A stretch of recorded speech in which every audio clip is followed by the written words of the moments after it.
Yes dear student, तो आज का टॉपिक है cell cycle and cell division. Very very interesting topic. ये बहुत ही इंटरेस्टिंग टॉपिक है, आप जानते हैं, क्योंकि जो सेल है वो किस तरह से डिवाइड करती है, क्यों डिवाइड करती है, यही हम इस चैप्टर में पढ़ने वाले होते हैं। तो ध्यान दीजिए, जब भी हम चर्चा करते हैं कि जो सेल है वो ग्रोथ करती है, क्योंकि cell is a unit of structural and functional unit of life. तो ध्यान दीजिए, ग्रोथ एंड रिप्रोडक्शन और characteristic of cells indeed of all living organism. Yes, जो सेल है वो ग्रोथ करती है, वो अपने आप को रिप्रोड्यूस करती है। All cells reproduce by dividing into two. कैसे कैसे? With each parental cell giving rise to two daughter cell each time they divide. अब ये जो न्यूली फॉर्म सेल है वो भी क्या करेगी? वो ग्रो करेगी और वो भी डिवाइड करेगी, और इस तरह से लगातार बढ़ती चली जाएगी। ग्रोथ एंड डिवीजन से पूरी पॉपुलेशन बढ़ जाएगी। तो cycle of growth and division allow a single cell to form a structure consisting of millions of cell. एक सेल से लगातार डिवीजन होता चला जाएगा, और लगातार डिवीजन से क्या होता है कि नंबर ऑफ सेल्स बनती चली जाती हैं। आइए, तो ये जो सेल साइकिल है, सेल साइकिल को हम लोग देखा जाए तो सेल साइकिल में आखिर होता क्या है? नाम है, जैसे लाइफ साइकिल होती है वैसे ही सेल साइकिल होती है। एक सेल की साइकिल में क्या होगा? It is a very important process in all living organism. During the division of a cell, DNA replication, cell growth also takes place. क्यों? क्योंकि जब तक इतना मटेरियल नहीं हो जाएगा कि दो हिस्से में बराबर डिवाइड हो जाए, तब तक सेल का डिवीजन पॉसिबल ही नहीं है।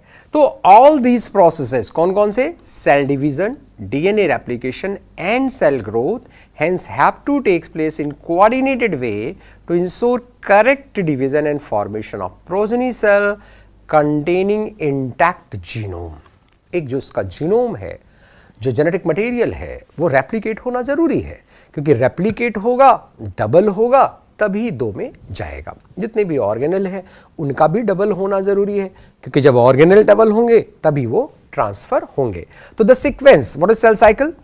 The sequence of events by which a cell duplicates its genome, synthesizes the other constituent of the cell and eventually divide into two daughter cell is termed as cell cycle. That is cell cycle. तो cell cycle में ये सारे events आ जाते हैं। Clear? Although the cell growth is a continuous process, cytoplasmic increase की बात करें, लेकिन DNA synthesis occur only during one specific stage in the cell cycle, that is the S phase. हम लोग पढ़ेंगे वो फेज कौन सा होता है? एस फेज होता है, सिंथेसिस फेज होता है, जिसमें डीएनए रेप्लिकेट करता है। The replicated chromosome are then distributed to daughter nuclei by a complex series of event during cell division. That is a very important point. तो ये सारे जो प्रोसेसेस हैं ये जेनेटिक कंट्रोल में चलते हैं, यानी सेल में पहले ग्रोथ होनी है, उसके बाद उसका जो जेनेटिक मटेरियल है उससे डबल होना है, और उसके बाद उसको डिवाइड हो जाना है। तो एक पूरा एक प्रोसेस चल रहा है, and that is cell cycle. आइए आगे बढ़ते हैं।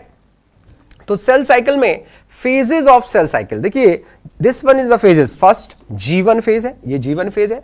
दूसरा फेज कौन सा है? S फेज है, जिसको हम सिंथेसिस फेज कहते हैं। तीसरा फेज कौन सा है? G2। तो देखिए, G1 phase, S phase and G2 phase, These three phases यहां से लेकर यहां तक के इस पूरे फेज को बोला जाता है इंटरफेज। ये कौन सा फेज हो गया बेटा? ये पूरा का पूरा फेज हो गया इंटरफेज। एंड ये जो important phase I, that is the division phase या एम फेज। तो देखो, डिवीजन बहुत कम समय में होता है, और मेन जो फेज चलता है वो किसका चलता है? प्रिपरेशन का चलता है। प्रिपरेशन फेज मतलब या तो ये जो सेल है इसका प्रोटोप्लाज्म ग्रो कर रहा होगा, जैसे G1 में, G2 में आरएनए सिंथेसिस होती है, प्रोटीन सिंथेसिस होती है।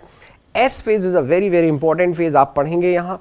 डीएनए रेप्लिकेशन होता है, सेंट्रियोल रेप्लिकेशन होता है साइटोप्लाज्म के अंदर। तो S phase is a very important phase. तो a typical eukaryotic cell cycle is illustrated by human cell in culture. ध्यान देना, यूकेरियोट में ही सेल साइकिल होती है, प्रोकैरियोट में सेल साइकिल नहीं होती है। ध्यान दीजिएगा, समझिएगा। तो these cell divide once in approximately every 24 hour. However this duration of cell cycle vary करती है डिफरेंट ऑर्गेनिज्म में। और अगर हम बात करें कुछ ईस्ट सेल की, तो ईस्ट सेल 90 मिनट में, देखो 90 मिनट में ये जो ईस्ट सेल है वो रेप्लिकेशन अपना यानी सेल साइकिल खत्म कर देती है। तो the cell cycle is divided into two basic phase, एक इंटरफेज हो गया और दूसरा एम फेज हो गया। इंटरफेज में कौन कौन से फेज बताया मैंने, G1 S G2, ये इंटरफेज हो गए। और जो डिवीजन फेज है वो कौन सा फेज होता है, दैट इज एम फेज। तो एम फेज में डिवीजन होगा और इंटरफेज में 3 फेजेस होंगे, G1 S G2। आइए एम फेज की चर्चा करें। M phase represent between two interphase, या ऐसे बोल दें कि ये जो एम फेज है, it represent the phase when the actual cell division और mitosis occur, and the interphase represent the phase between two successive M phase. दो सक्सेसिव एम फेज के बीच का जो फेज है वो फेज हो जाएगा इंटरफेज। आइए आगे बढ़ते हैं।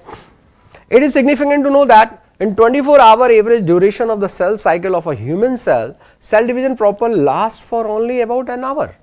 बस 24 आवर की जो सेल साइकिल है उसमें केवल 1 घंटा, ओनली 1 आवर में एम फेज कंप्लीट हो जाता है। So interphase last more than 95% duration of the cell cycle. Very important point, यानी बनाने में ज्यादा समय लगता है, डिवीजन में कम लगता है। तो ओवर 95% टाइम जो है, मोर देन 95% ड्यूरेशन जो है सेल साइकिल का, वो प्रिपरेशन में खर्चा हो जाता है।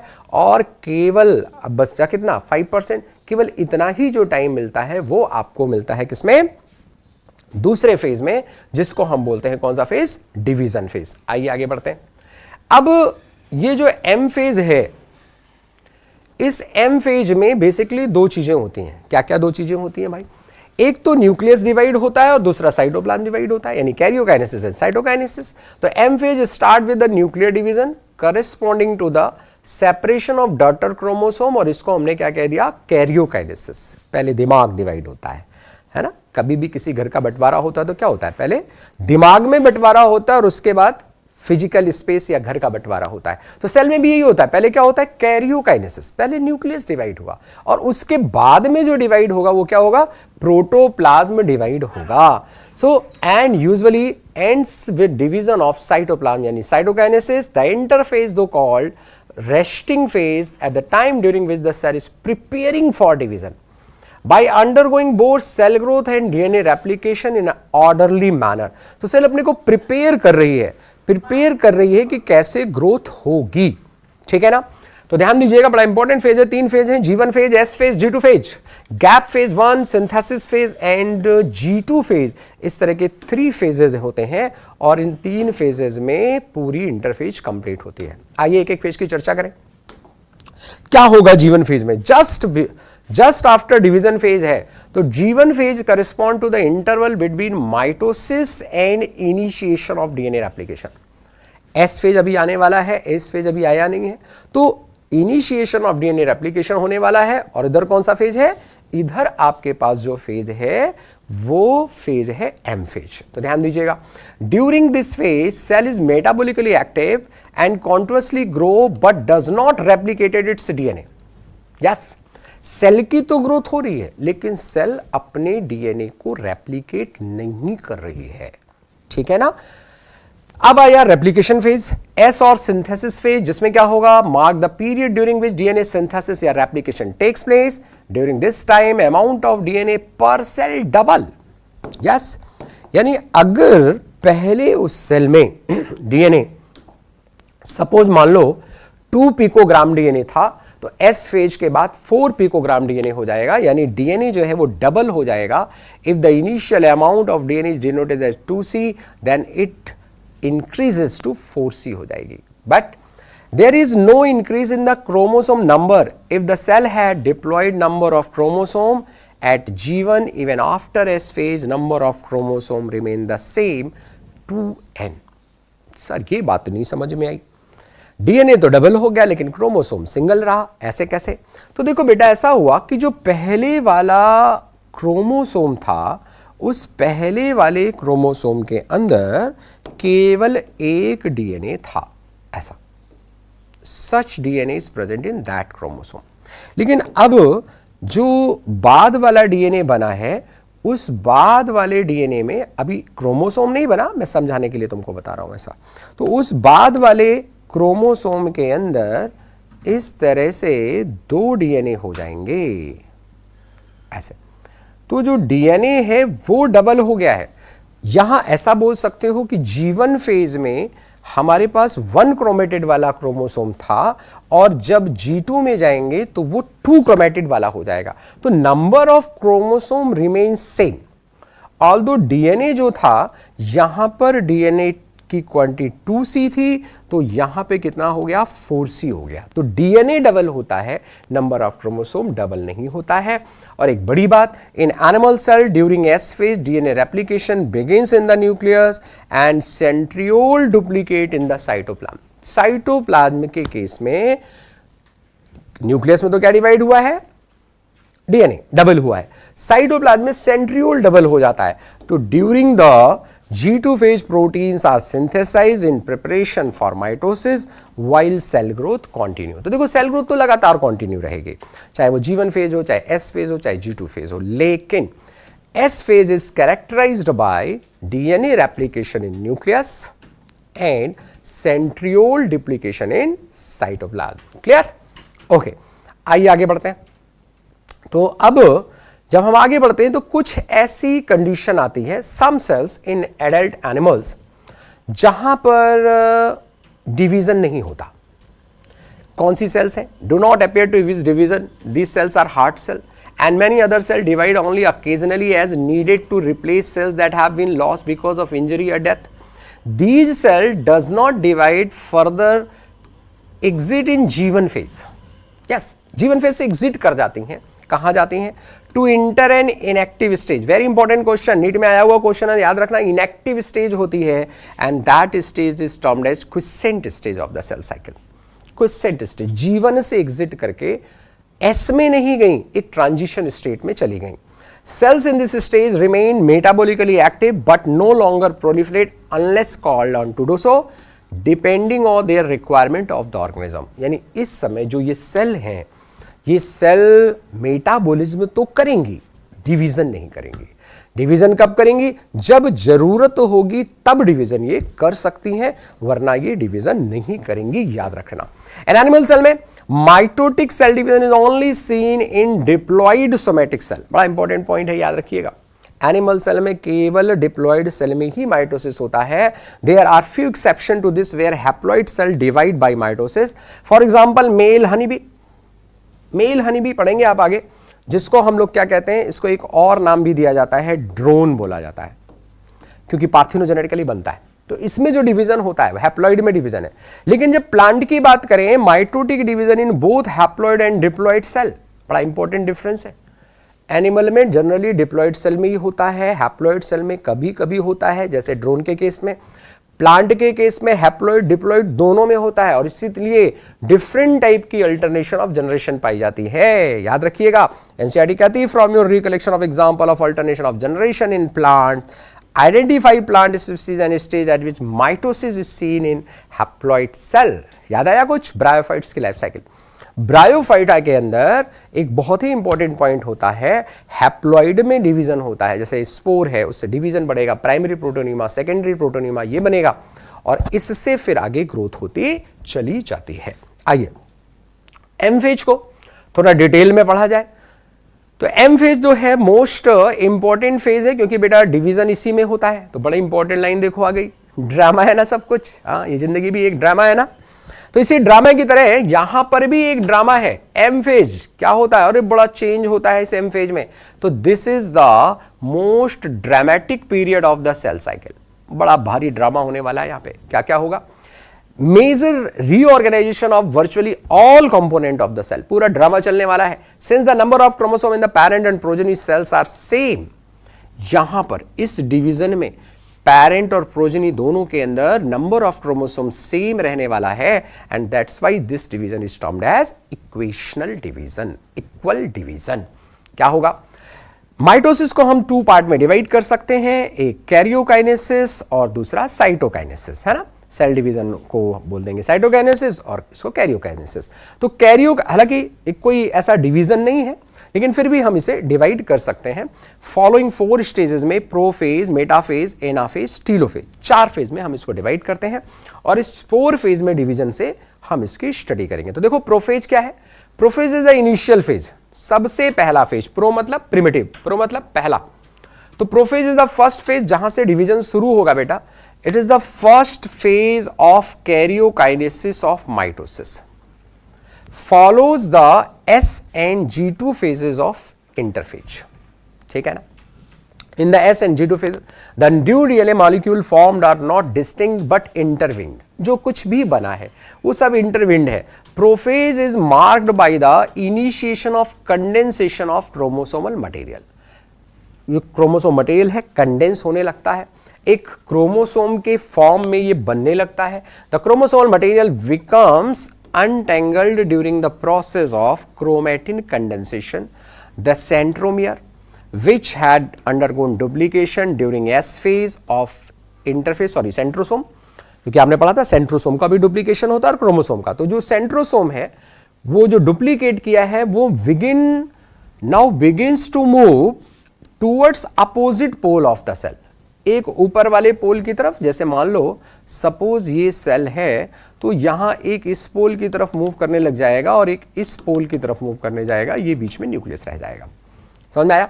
द कंप्लीशन ऑफ प्रोफेज क्या क्या होगा? पहला चीज तो ये हो जाएगी भाई, chromosome material condense to form compact mitotic chromosome, ठीक है ना। दूसरा, centrosome which had undergone duplication during interphase, ये begins to move towards opposite pole of the cell. Each centrosome radiates out microtubules ester and the two ester together with spindle fiber form mitotic apparatus. तो mitotic apparatus क्या है? जैसे मान लो suppose ये हो गया chromosome और इस क्रोमोसोम के ऊपर इधर से ये ऐसे आ गया और ये इधर से आ गया, तो ये दोनों काइनेटोकोर पर आकर जुड़ गए। तो this complete structure is termed as microtubule.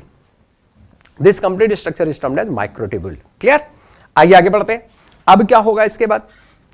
अब जब हम आगे बढ़ते हैं तो ध्यान दीजिए, cells at the end of prophase when viewed under the microscope क्या होगा? जल्दी से बताओ। यहां पर अब कुछ स्ट्रक्चर गायब हो जाएंगे। कौन कौन से? Do not show Golgi complex, endoplasmic reticulum, nucleus and nuclear membrane. Very very important. ध्यान दीजिए, अर्ली प्रोफेज में देखो न्यूक्लियर मेम्ब्रेन है, ये क्रोमोसोम कंडेंस होकर क्रोमेसन का शेप ले रहे हैं। फिर धीरे धीरे हम आगे बढ़े और जब आप आगे बढ़ते हैं तो देखो क्रोमोसोम बिल्कुल क्लियर होते चले जाते हैं लेट प्रोफेज में, और ये आया transition to metaphase. Transition to metaphase में क्या हो रहा है? ये स्पिंडल फाइबर्स अरेंज हो गए हैं, दोनों सेंट्रोसोम अपोजिट पोल की तरफ जा रहे हैं और ये जो सेंट्रोमियर पर स्पिंडल फाइबर अटैच है ये इसको लेकर इक्वेटर की तरफ जा रहा है, यानी मेटाफेज की तरफ पहुंचने वाले हैं हम लोग। अब देखिए जरा क्या होगा इसमें। एक मिनट, मेटाफेज पहले शुरू कर ली जाए फिर उसको देखा जाएगा। मेटाफेज क्या है? तो मेटाफेज की स्टार्टिंग बेटा किसको मानेंगे? कंप्लीट। ये देखो ये धीरे धीरे न्यूक्लियर मेम्ब्रेन खत्म हो रही है ना, न्यूक्लियर मेम्ब्रेन खत्म हो रही है। जब पूरी न्यूक्लियर मेम्ब्रेन खत्म हो जाएगी तो एनसीईआरटी कहती है the complete disintegration of the nuclear envelope marks the start of the second phase of mitosis. तो क्या मतलब हुआ? मतलब मेटाफेज मतलब जब न्यूक्लियर मेम्ब्रेन खत्म हो जाए पूरी तरह से तो कौन सी फेज आ जाएगी? तो हो जाएगी हमारी मेटाफेज। आइए, by this stage condensation of chromosome is completed and they can be observed clearly under microscope. Chromosome बिल्कुल साफ साफ दिखने लग जाएगा, और ना सिर्फ साफ दिखेगा तो very important, the stage at which morphology of chromosome is most easily studied. Very important question, बहुत पूछा गया क्वेश्चन है कि chromosomes are most visible in which stage. तो कौन सी स्टेज में क्रोमोसोम बेस्ट विजिबल होंगे बेटा? मेटाफेज में। At this stage, metaphase chromosome is made up of two sister chromatid which are held together by the centromere, and a small disc-shaped structure at the surface of the centrosome are called kinetochore. Kinetochore है और kinetochore पर ये spindle fibre लगे हुए हैं। These structures serve as the site for attachment of spindle fibre. बहुत ही important, ये formed by the spindle fibre थोड़ा गलत लिखा हुआ है बेटा, माइक्रोट्यूब्यूल्स के बने होते हैं, ठीक है ना। तो metaphase is characterised by, metaphase किससे कैरेक्टराइज होती है कि सारे जो क्रोमोसोम है वो कहां आ जाए, सारे क्रोमोसोम जो हैं वो इक्वेटर पर आ जाएंगे। कहां आ जाएंगे, इक्वेटर पे। ये देखो सारे क्रोमोसोम इक्वेटर पर आ गए हैं और each chromosome is attached by spindle fibre of both pole. एक पोल से ये आया और दूसरे पोल से आया। That is a very very important point of metaphase.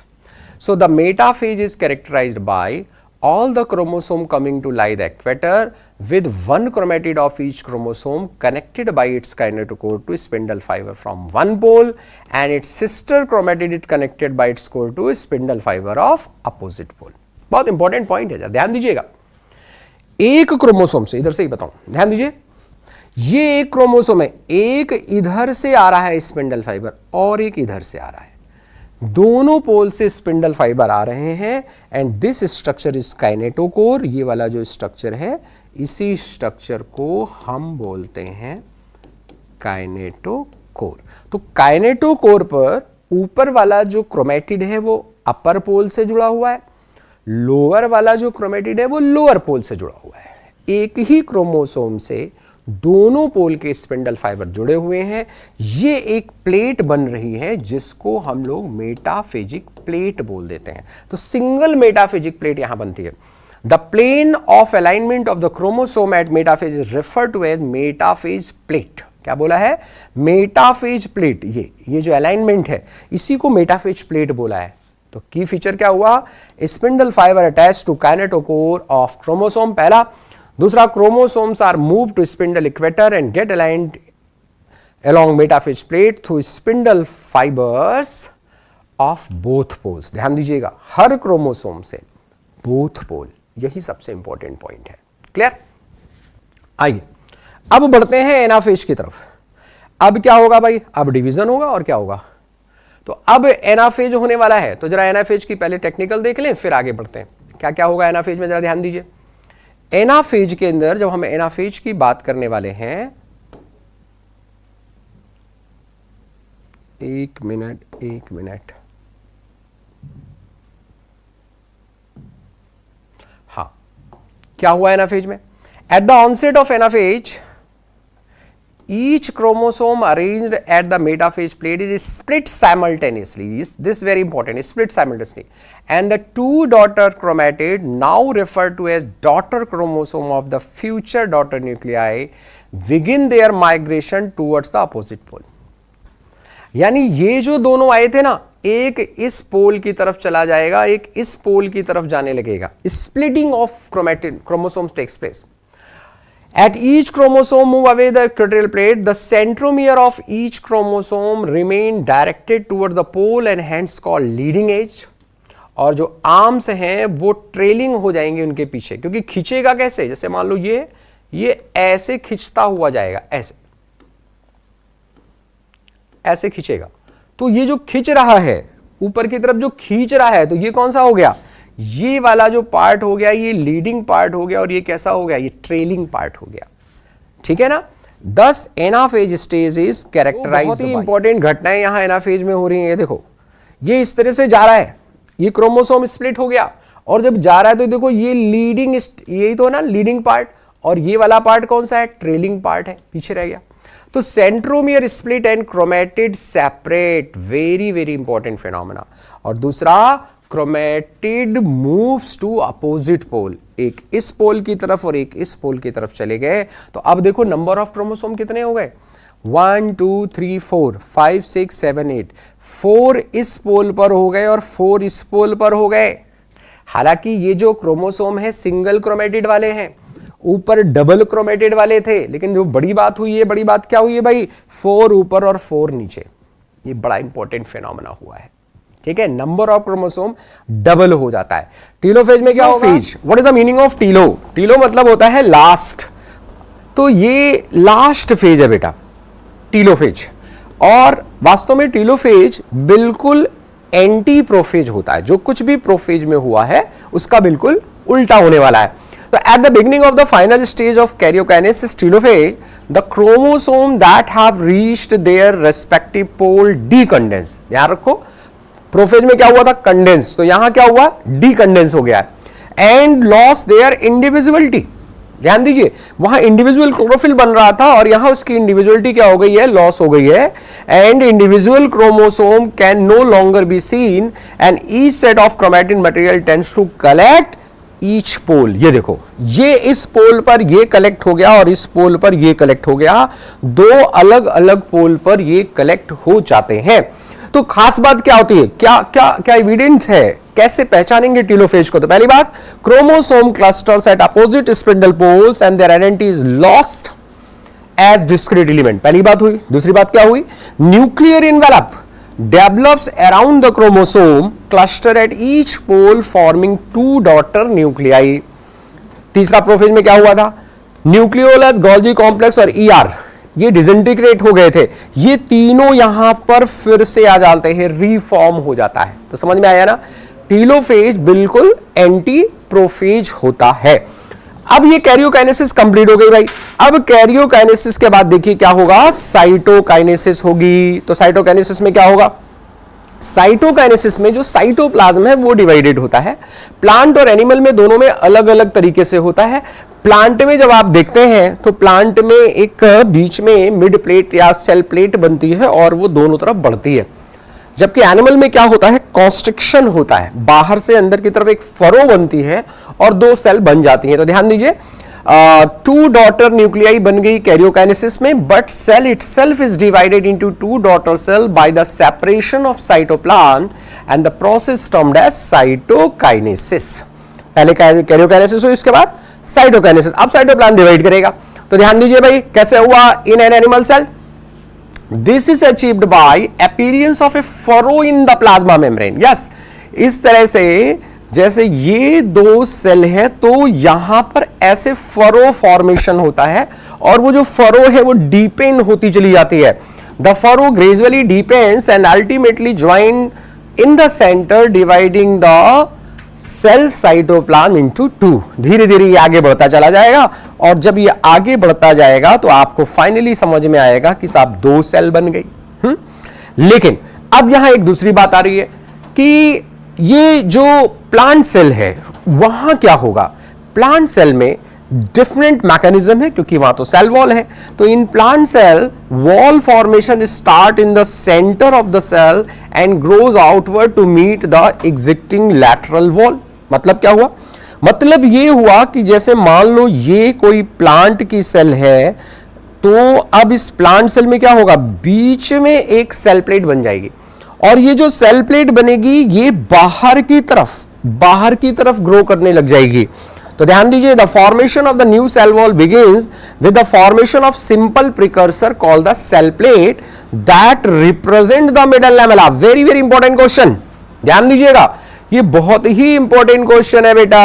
क्या इंपॉर्टेंट क्वेश्चन है? सेल प्लेट किसको रिप्रेजेंट करती है? तो ये रिप्रेजेंट कर रही है मिडल लैमेला को, जो दो एडजेसेंट सेल के बीच में होगा। तो भाई दो सेल के बीच में है तो सीमेंट जैसा काम करता है ना, that is the cementing layer. Yes, ये सीमेंटिंग लेयर है, दो सेल को जोड़ने का काम करती है। And at the time of cytoplasmic division organelles like mitochondria, plastid get distributed between the two daughter cell, वो भी डिवाइड हो जाते हैं। तो कैरियोकाइनेसिस हो गई, साइटोकाइनेसिस हो गई, दो सेल बन गई। समझ में आ गया ना? प्लांट और एनिमल में क्या हुआ? एनिमल में फरो फॉर्मेशन होता है और दो सेल बन जाती है। प्लांट में बीचों बीच में सेल प्लेट बनती है और फिर वो सेल प्लेट बाहर की तरफ ग्रो करती है और फिर दो सेल बन जाती हैं। ध्यान दीजिए, in some organism karyokinesis is not followed by cytokinesis. अब क्या हुआ? न्यूक्लियस तो डिवाइड हो गया लेकिन सेल नहीं डिवाइड की, तो जाहिर है मल्टी न्यूक्लिएट कंडीशन बन जाएगी। तो दिस कंडीशन, ये जो मल्टी न्यूक्लिएट कंडीशन है, ये ग्रो कर जाएगी और इसे हम बोलते हैं सिंसाइशियम। एक से ज्यादा, जैसे बेस्ट एग्जांपल क्या होता है इसका? लिक्विड एंडोस्पर्म इन कोकोनट। याद आया? लिक्विड एंडोस्पर्म इन कोकोनट जो है वो सिंसाइसियम का एग्जाम्पल है, क्योंकि वहां केवल न्यूक्लियर डिवीजन होता है, साइटोप्लाज्म का डिवीजन नहीं होता। चलो वेरी गुड। तो अब जरा डिस्कस करते हैं व्हाट इज द एडवांटेजेस, क्या फायदा है, सिग्निफिकेंस क्या है माइटोसिस का। तो ध्यान दीजिए, माइटोसिस के सिग्निफिकेंस में सबसे पहली चीज तो आपने क्या पढ़ ली भाई, सबसे पहली चीज आपने पढ़ी कि इसे हम कहते हैं इक्वेशनल डिवीजन। कौन सा डिवीजन बोलते हैं, इक्वेशनल डिवीजन। क्यों भाई, क्यों बोलते हैं इक्वेशनल डिवीजन, क्योंकि इससे दो ऐसी सेल बनती हैं जो जेनेटिकली सिमिलर होती हैं। अब एक और बड़ी खास बात आ रही है, it is usually restricted to the diploid cell. Yes, केवल डिप्लॉइड सेल में होता है, लेकिन प्लांट में ऐसा नहीं है। In some lower plant and in some social insect haploid cell also divide by mitosis. This is a very very important question. यानी कि जो माइटोसिस है जनरली कौन सी सेल में होती है बच्चे, डिप्लॉइड सेल में, लेकिन कुछ प्लांट्स में और ड्रोन जिसको बोलते हैं हम लोग, मेल हनी भी, उसमें कैसा होता है, उसमें हैप्लॉइड में होता है।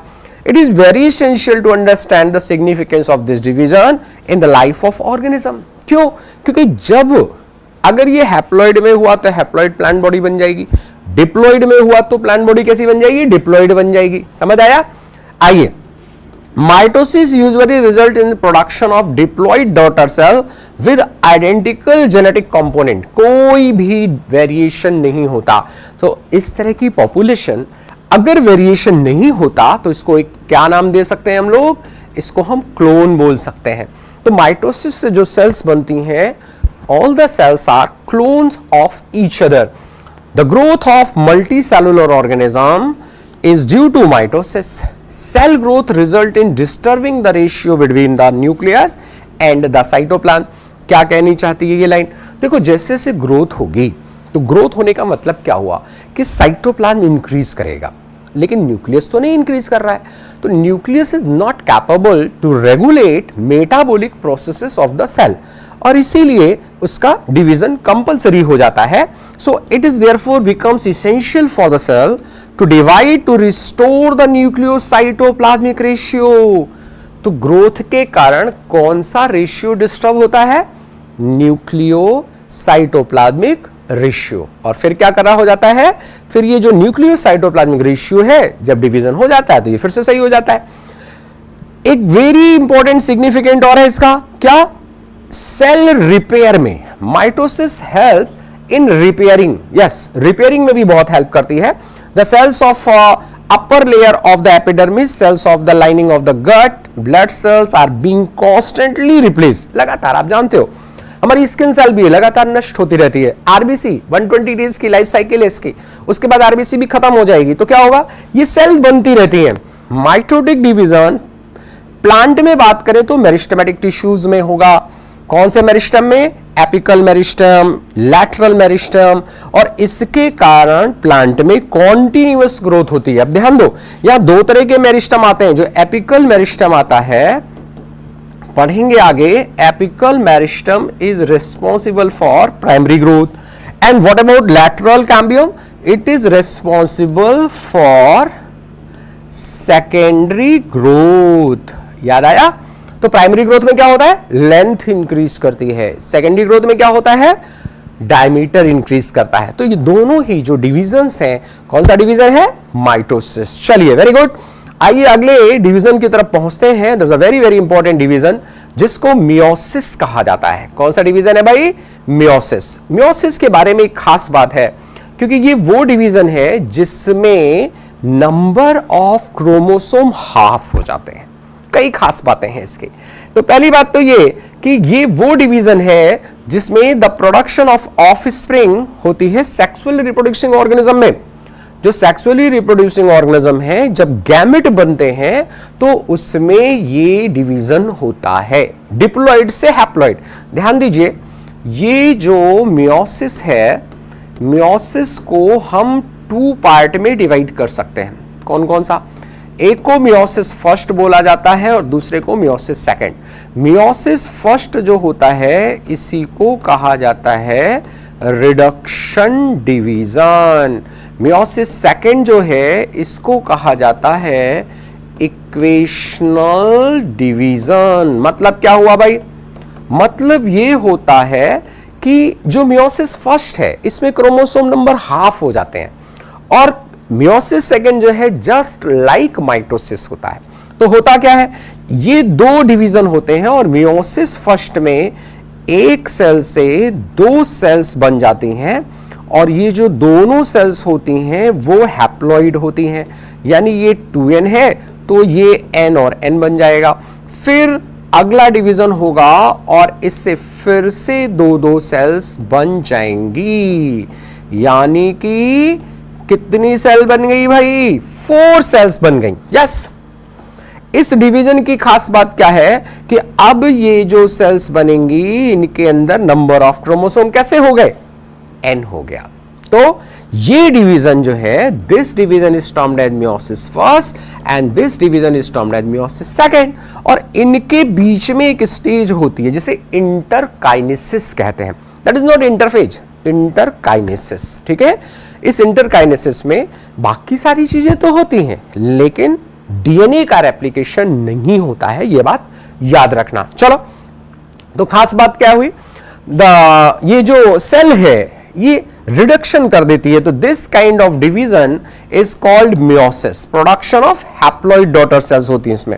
Meiosis ensure the production of haploid phase in the life cycle of sexually reproducing organism, where as fertilisation restore the diploid phase. क्या होगा? जो गैमेट बनेंगे, गैमेट हैप्लॉइड होंगे, गैमेट का फ्यूजन होगा और गैमेट के फ्यूजन से डिप्लॉइड हो जाएगा।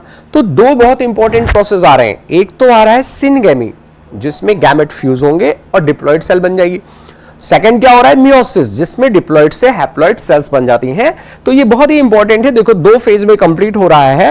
और जैसे सबसे पहली बात है, meiosis first is initiated after the parental chromosome have replicated to produce identical sister chromatid in S phase. Meiosis में एक और बड़ी खास बात होती है जो आपको माइटोसिस में नहीं मिलती है। ऐसी कौन सी चीज होती है सर जो माइटोसिस में नहीं मिलती और यहां मिलती है? जरा ध्यान दो भाई, बहुत ही इंपॉर्टेंट फिनोमेना है। Meiosis involve pairing of homologous chromosome and recombination between non sister chromatids of homologous chromosome. What is this? कैसे होता है जरा समझ लो। जैसे मान लो, सपोज ये एक क्रोमोसोम है, इसी के साथ साथ ये मान लो इसका होमोलोगस क्रोमोसोम है, तो इस क्रोमोसोम के बीच में ये पेयरिंग हो जाती है। तो जब ये पेयरिंग होगी तो क्या होगा भाई? इस पेयरिंग से आप देख रहे हैं ये होमोलोगस क्रोमोसोम ने पेयर किया है, इनके बीच में ये जो दो क्रोमैटिड हैं, these chromatid are termed as sister chromatids. ये सिस्टर क्रोमैटिड हो गए। और ये जो दोनों क्रोमैटिड हैं, these chromatids are non sister chromatids. ये नॉन सिस्टर क्रोमैटिड्स हैं। तो पेयरिंग होती है होमोलोगस क्रोमोसोम की और इनके बीच में एक्सचेंज हो जाता है। तो इस एक्सचेंज के बाद क्या होगा पता है? इस एक्सचेंज के बाद इस तरह की कंडीशन आपको मिल जाएगी। क्या हुआ इसमें जरा ध्यान दीजिएगा। इसके साथ ये वाला सीक्वेंस जुड़ जाता है और जो ये वाला क्रोमोसोम होता है वो ऐसा हो जाता है। मतलब क्या हुआ? ये दिस वन। तो ये जो जब ये दोनों सेपरेट होंगे एक दूसरे से, तो आप देख रहे हो कैसे हो गए? ये जेनेटिकली डिफरेंट हो गए। हाँ, ये जेनेटिकली डिफरेंट हो जाते हैं। तो इसमें बहुत इंपॉर्टेंट पॉइंट होता है, पहले तो होमोलोगस क्रोमोसोम के बीच में पेयरिंग और दूसरा क्रॉसिंग ओवर या रिकॉम्बिनेशन जिसको हम लोग बोलते हैं, and it results in variation. इसके कारण हमको जो रिजल्ट मिलता है वो क्या मिलता है बेटा? वो मिलता है वेरिएशन। तो इसीलिए this is a very very important in evolution. अब देखो, मियोसिस फर्स्ट के वही 4 phase, prophase first, metaphase first, anaphase first, telophase first. ऐसे ही मियोसिस सेकंड के वही phase, prophase second, metaphase second, anaphase second, telophase second. Clear? इन दोनों के बीच में जो फेज है, मैंने अभी बताया, क्या बोलते हैं उसको? उसको बोलते हैं इंटरकाइनेसिस। तो इंटरकाइनेसिस ये एक फेज है जो इन दोनों के बीच में होगा, मियोसिस फर्स्ट और मियोसिस सेकंड के बीच में। क्लियर? चलो आगे बढ़ते हैं। तो अब ये डिवीजन कैसे कंप्लीट होगा भाई? अब आइए, जब हम मियोसिस की बात करते हैं तो मियोसिस में जो सबसे बड़ी स्टेज है, लार्जेस्ट स्टेज, वो क्या होती है? वो होती है prophase first. Prophase first, this prophase of the first meiotic division is typically longer and more complex when compared to prophase of mitosis. क्यों भाई? क्योंकि itself it is divided into 5 stages. कितनी? 5. कौन कौन सी? लैप्टोटीन, जाइगोटीन, पैकेटीन, डिप्लोटीन, डायाकाइनेसिस. समझ में आया? और ये इनका सीक्वेंस भी है बेटा, तो याद रखना, this is a very very important point. आपसे ये सीक्वेंस भी पूछा जा सकता है. पहले नंबर पे कौन सा? लेप्टोटीन, दूसरे नंबर पे जाइगोटीन, तीसरे पे पैक्टीन, चौथे पे डिप्लोटीन, चौथे पे और पांचवे पे डाइकाइनेसिस. सीक्वेंस भी पूछा जा सकता है. तो देखिए, सबसे पहले लेप्टोटीन में क्या होता है? The chromosome becomes gradually visible under the light microscope and the compaction of chromosomes continue through out leptotene. Clear? यानी जो क्रोमोसोम है थिन थ्रेड लाइक स्ट्रक्चर के रूप में आ जाते हैं, कॉम्पैक्ट होते जाते हैं. That stage is leptotene. Clear? अगली स्टेज आती है जाइगोटीन. जाइगोटीन में क्या होता है भाई? तो जाइगोटीन में सेकेंड स्टेज है प्रोफेज की. जाइगोटीन नाम से क्लियर है, जाइगो.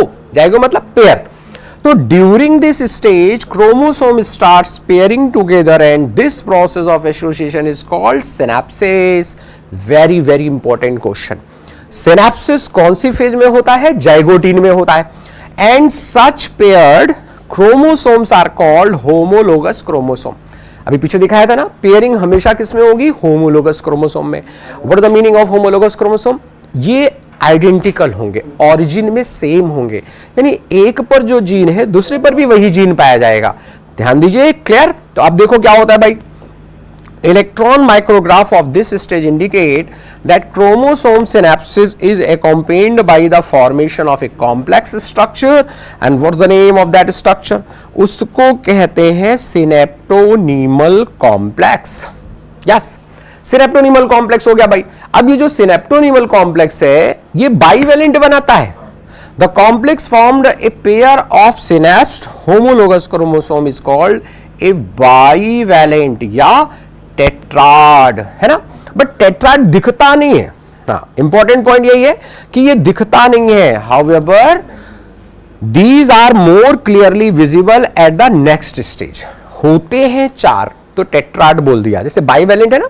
अब बाइवेलेंट कैसे दिखेंगे आपको? ये देखो, एक हो गया, ये हो गया दूसरा.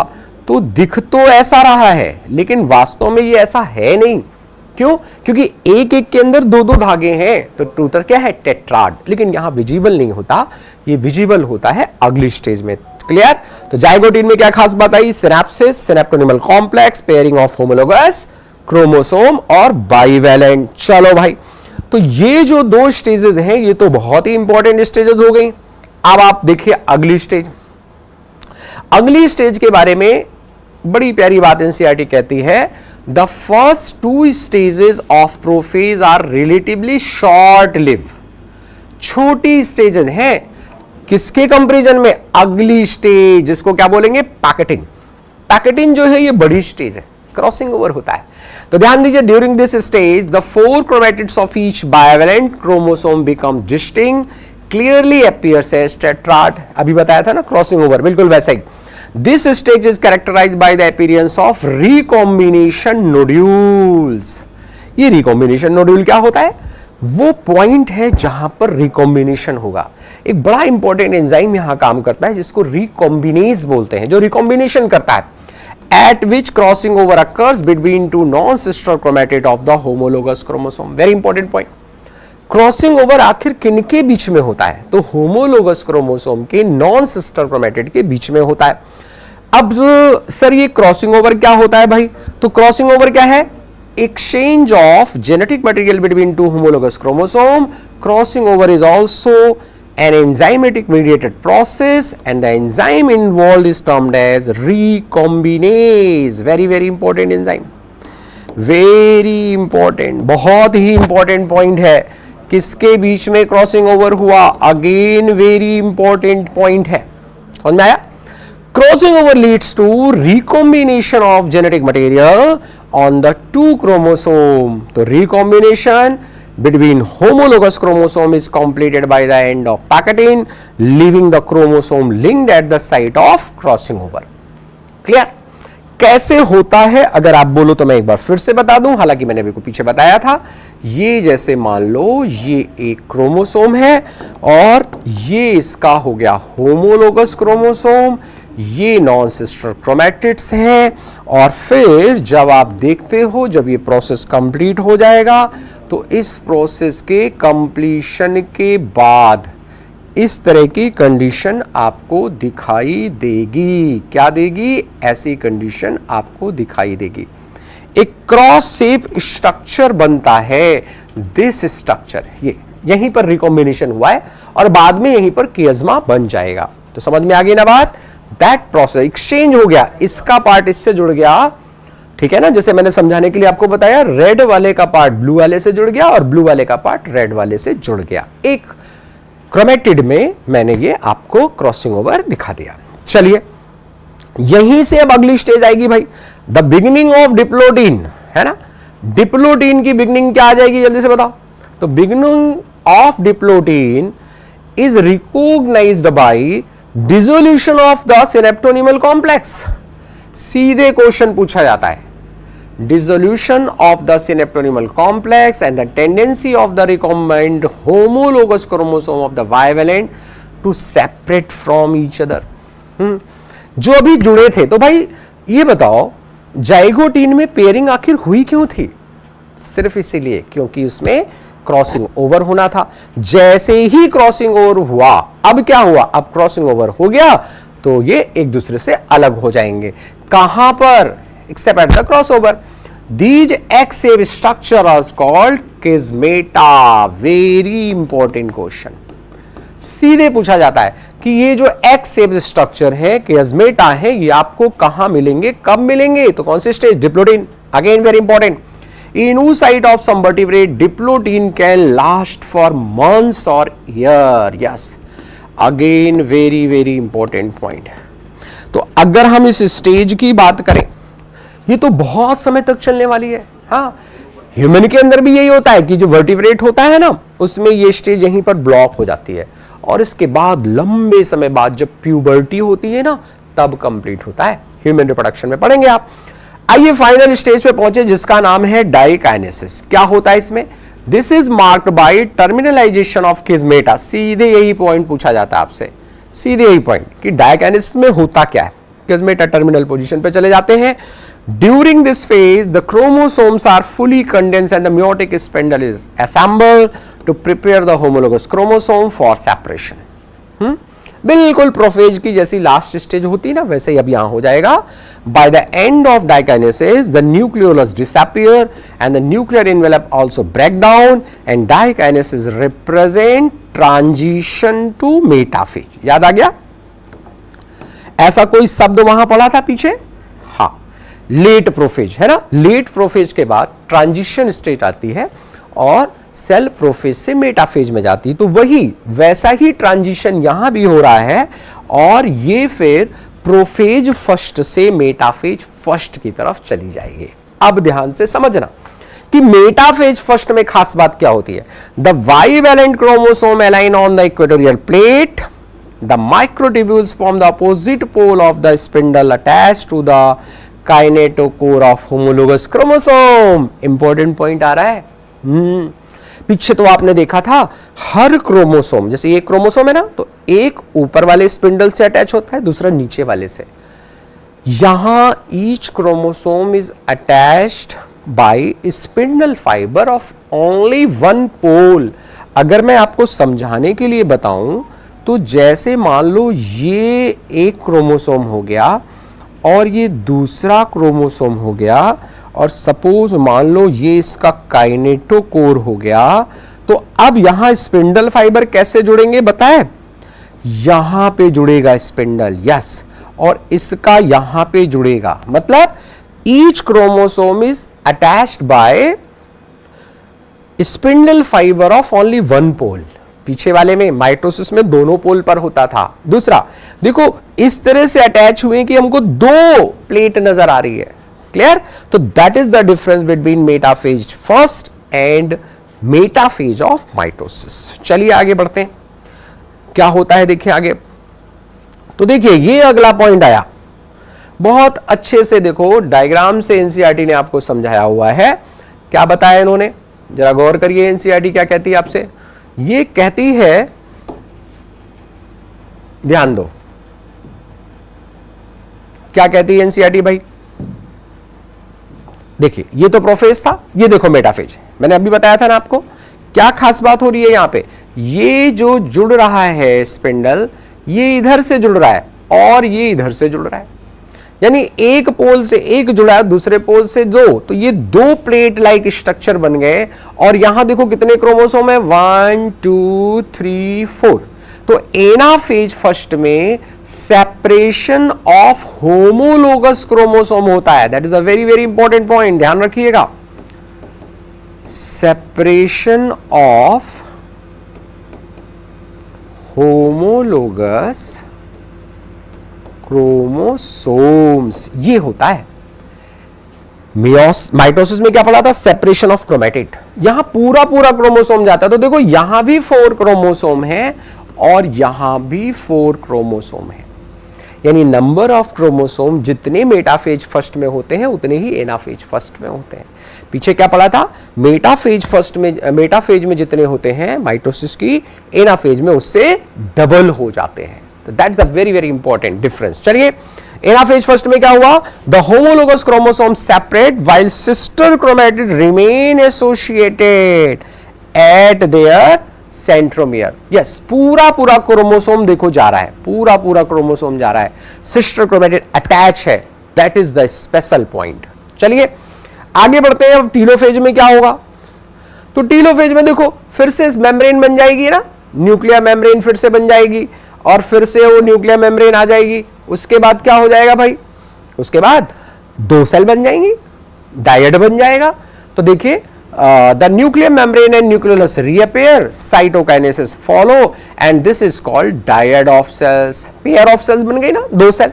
Although in many cases the chromosome do undergo some dispersion, they do not reach extremely extended stage of the interphase nucleus, है ना, क्योंकि बिल्कुल इंटरफेज जैसा नहीं होगा, क्योंकि आगे फिर डिवाइड करना है।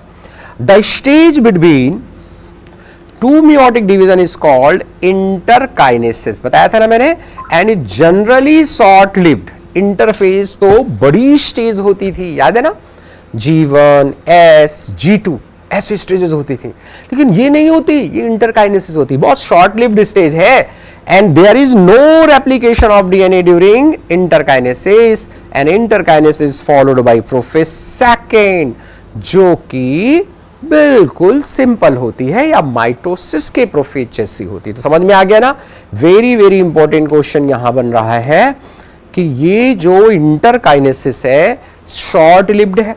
दूसरा, डीएनए का रेप्लिकेशन यहां पर नहीं होता है। चलिए भाई ये खत्म हुआ, अब जरा मियोसिस सेकेंड भी देख लिया जाए। तो देखो मियोसिस सेकेंड जो है, meiosis second is just like mitosis.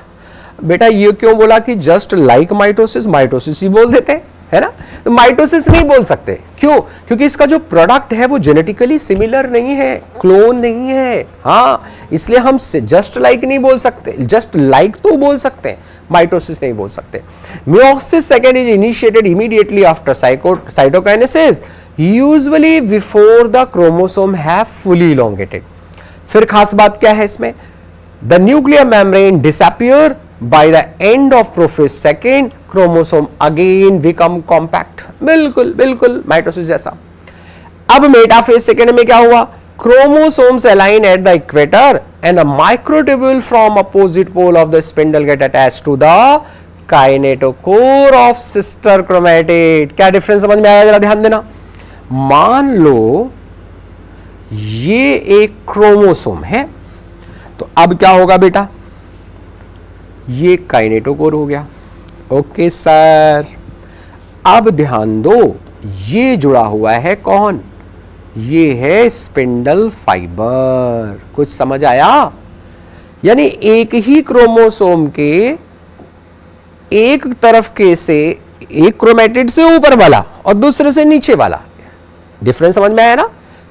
ये मियोसिस सेकंड में हो रहा है और मियोसिस फर्स्ट में आपने क्या देखा था? अगर मैं इसके ठीक ऊपर मियोसिस फर्स्ट बना दूं तो मियोसिस फर्स्ट की मेटाफेज फर्स्ट में आपने देखा था कि मान लो ये दो होमोलोगस क्रोमोसोम हो गए, कलर मैंने एक ही बना दिया है ना। तो अब यहां पे ये काइनेटोकोर है, लेकिन होगा क्या? ये स्पिंडल फाइबर जुड़ेंगे बेटा, ये दैट इज द डिफरेंस। समझ आया? ये क्या चीज है? ये है मियोसिस फर्स्ट और ये है मियोसिस सेकेंड की मेटाफेज, यानी ये मेटाफेज फर्स्ट हो गई और ये हो गया मेटाफेज सेकेंड। तो दोनों में डिफरेंस क्लियर है ना? यहां दोनों क्रोमोसोम पर एक क्रोमोसोम से ऊपर वाला स्पिंडल जुड़ा हुआ है और दूसरे से नीचे वाला, और इसमें क्या हुआ है? एक से ही दोनों जुड़ा हुआ है। That is the major difference. तो अब एनाफेज में क्या होगा? It begins with the simultaneous splitting of the centromere of each chromosome. हाँ भाई, यहां तो ये दोनों क्रोमोसोम अलग हुए थे, लेकिन यहां कौन अलग होगा? यहां पर क्रोमोसोम नहीं अलग होगा, फिर कौन अलग हो जाएगा? यहां ये क्रोमेटिड अलग हो जाएंगे बेटा। समझ आया कि नहीं आया समझ? एनाफेज में क्या हो गया? ये वाला इसको लेके चला गया और ये वाला इसको लेके चला गया। That is the difference. ये एनाफेज में फर्स्ट में होता है, दिस इज एनाफेज सेकेंड हो गया। समझ में आया? चलो, तो अब इधर क्या हुआ? Shortening of microtubule attach to the kinetochore, इसके द्वारा ये अपोजिट पोल की तरफ मूव करके चले जाते हैं, ये छोटे होते जाते हैं और ये सेपरेट हो जाता है। चलो भाई, अब क्या होगा? अब इसके बाद पहुंचेंगे हम टीलोफेज सेकंड की तरफ। तो जब टीलोफेज सेकंड में पहुंचेंगे तो क्या हो जाएगा भाई? कुछ नहीं, बिल्कुल सिंपल। टीलोफेज सेकंड में जैसा पहले हुआ था, है ना, बिल्कुल उसका बिल्कुल सेम प्रोसेस यहां होने वाला है। क्या होने वाला? देखो, ये सब समझ में आ गया ना? ये देखो, अलग हो गए, आधा इधर आ गया और आधा इधर आ गया। नंबर ऑफ क्रोमोसोम कितने हैं? 2। इसमें कितने हो गए? 1 2 3 4, यानी डबल हो गए। मेटाफेज सेकंड में अगर 2 क्रोमोसोम है तो एनाफेज सेकंड में कितने हो गए? 4 हो गए, क्योंकि अब एक क्रोमेटिड वाला क्रोमोसोम हो गया है, डबल हो गया, बिल्कुल माइटोसिस जैसा। अब ये क्या हुआ? फिर से न्यूक्लियर मेम्ब्रेन बन गई और खत्म हो गया। तो meiosis ends with telophase second in which the 2 groups of chromosome once again get enclosed by nuclear membrane, और ना सिर्फ न्यूक्लियर मेम्ब्रेन से ये अटैच हुए, साइटोकाइनेसिस हो जाएगी, और जब साइटोकाइनेसिस हो गई तो कितनी सेल बन जाएंगी? जल्दी से बताओ। Yes, cytokinesis result in the formation of A tetrad of 4। Tetrad बन जाता है, 4 हैप्लॉइड सेल बन जाती हैं। बताया था ना पीछे, एक सेल से मियोसिस फर्स्ट में बनी 2 सेल और फिर मियोसिस 2 में फिर से बन गई 2 सेल। तो टोटल कितनी सेल बन गई बच्चे? 4। What is the difference? ये वाली थी 2n, तो ये n हो गई और ये बाकी सब की सब n हो गई है। लेकिन ये जेनेटिकली डिफरेंट है, जेनेटिकली तो ये भी डिफरेंट है और ये भी डिफरेंट है। तो क्या इसका सिग्निफिकेंस क्या है? Meiosis is the mechanism by which conservation of specific chromosome number of each species is achieved across generation in sexually reproducing organism। हालांकि भाई meiosis से तो हाफ हो रहा है ना, even though the process per se paradoxically result in reduction of chromosome number by half, लेकिन ये फुल किससे होगा? ये फुल हो जाएगा जब सिनगेमी होगी तब। दूसरा बड़ा पॉइंट क्या आया? It also increases the genetic variability in the population of organism from one generation to next. और आप जानते हैं these variations are very very important for what? Evolution. तो इवोल्यूशन में रिकॉम्बिनेशन एक बहुत ही इंपॉर्टेंट रोल प्ले करता है। तो पॉइंट क्लियर? तो माइटोसिस जहां पर सिमिलर सेल्स बनाता था, मियोसिस जेनेटिकली डिफरेंट सेल बनाता है, इवोल्यूशन में रोल प्ले करता है। और जो सेक्सुअल रिप्रोडक्शन के कारण डिप्लॉयड नंबर ऑफ क्रोमोसोम हो जाते हैं, मियोसिस के कारण अगेन हाफ हो जाता है। तो किसी भी सेक्सुअली रिप्रोड्यूसिंग ऑर्गेनिज्म में मियोसिस डिवीजन जरूर होगा। कौन सी स्टेज में होता है ये वेरी कर सकता है। इसी तरह 3 तरह की मियोसिस हो जाती है, gametic meiosis, sporic meiosis, zygotic meiosis. अगर इनिशियल फेज में हो, जाइगोट में हो तो इनिशियल मियोसिस या जाइगोटिक मियोसिस, बीच में लाइफ साइकिल के हो तो स्पोरिक मियोसिस, और लास्ट में हो गैमेट बनते समय तो गैमेटिक मियोसिस। लेकिन याद रखना किसी भी सेक्सुअली रिप्रोड्यूसिंग ऑर्गेनिज्म में मियोसिस डिवीजन जरूर होगा। Okay, all the best.